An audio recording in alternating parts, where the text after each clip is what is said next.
महाभारत का रहस्यमयी सोने का नेवला। बात उस समय की है जब पांडव विजय उत्सव धूमधाम से मना रहे थे। धर्मराज ने सभी राजाओं को बुलाया था। इस अवसर पर वह अपनी प्रजा को अन्न दान दे रहे थे। अचानक एक नेवला वहां आया और जमीन पर लौटने लगा। वह इंसान की आवाज में जोर जोर से हंसने लगा। सभी उसे आश्चर्य से देखने लगे। उसके शरीर का आधा हिस्सा सोने जैसा चमक रहा था। नेवला धर्मराज से बोला, राजा, यह उत्सव बहुत अद्भुत है। तुम अपनी धन संपत्ति बड़ी ही उदारता से बांट रहे हो। फिर भी यह दान उस दान के बराबर नहीं जो मुझे एक गरीब ने दिया। धर्मराज ने पूछा, क्यों? यहाँ तुम्हें क्या कमी नजर आई? पहले मेरा आधा शरीर सुनहरे होने की कहानी सुनिए, कहकर नेवले ने अपनी कहानी सुनाना आरंभ किया। बात उस समय की है जब पांडव विजय उत्सव धूमधाम से मना रहे थे। धर्मराज ने सभी राजाओं को बुलाया था। इस अवसर पर वह अपनी प्रजा को अन्न दान दे रहे थे। अचानक एक नेवला वहां आया और जमीन पर लौटने लगा। वह इंसान की आवाज में जोर जोर से हंसने लगा। सभी उसे आश्चर्य से देखने लगे। उसके शरीर का आधा हिस्सा सोने जैसा चमक रहा था। नेवला धर्मराज से बोला, राजा, यह उत्सव बहुत अद्भुत है।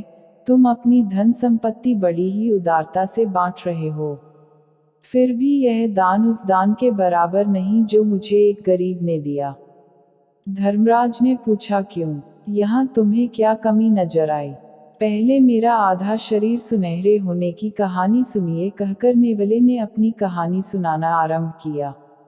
एक गांव में एक गरीब आदमी था। वह रोज खेत में काम करके थोड़ा बहुत अनाज घर लाता था। उसे अपने परिवार वालों के साथ बैठकर अपना पेट पालता। एक बार गांव में अकाल पड़ा, खाने के लिए कुछ नहीं मिला। 3 दिन तक भूखे रहने के बाद उस गरीब आदमी को कुछ अनाज के दाने मिले। उन्हें पीसकर उसने अपनी पत्नी, बेटे और बहू के साथ बांट लिया। अचानक एक वृद्ध यात्री वहां आ पहुंचा। उसने कहा, मैं बहुत भूखा हूँ, कृपया मुझे खाने के लिए कुछ दीजिए। उस गरीब आदमी ने अपने हिस्से का खाना उसे दे दिया। मगर वृद्ध फिर भी भूखा था, उसने और भोजन मांगा।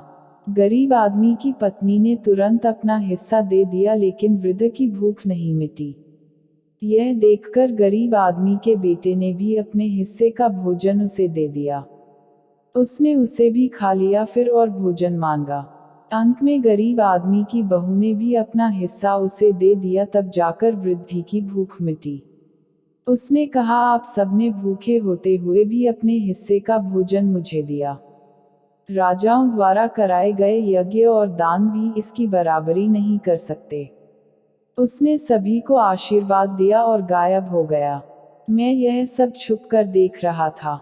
जैसे ही मैं धीरे से बाहर आया, वहां जमीन पर बिखरा हुआ थोड़ा सा आटा मेरे शरीर के आधे हिस्से से चिपक गया। वह हिस्सा सुनहरे रंग में बदल गया। मेरे शरीर का एक हिस्सा वैसे का वैसा ही रह गया। उस दिन से मैं जगह जगह की यात्रा कर रहा हूँ। लौट लौट कर दिखाता हूँ कि मेरे शरीर का बाकी हिस्सा सोने का बनता है कि नहीं। अभी तक तो ऐसा नहीं हुआ। आज आपके उत्सव में आया हूँ। यहाँ पर भी लौट लौट कर देख लिया, लेकिन बाकी भाग सोने का नहीं बना। इसलिए मैं कहता हूँ कि यह भले ही एक शानदार उत्सव हो, लेकिन उस गरीब आदमी के दान के बराबर नहीं। यह कहकर नेवला गायब हो गया। सभी लोग दंग रह गए।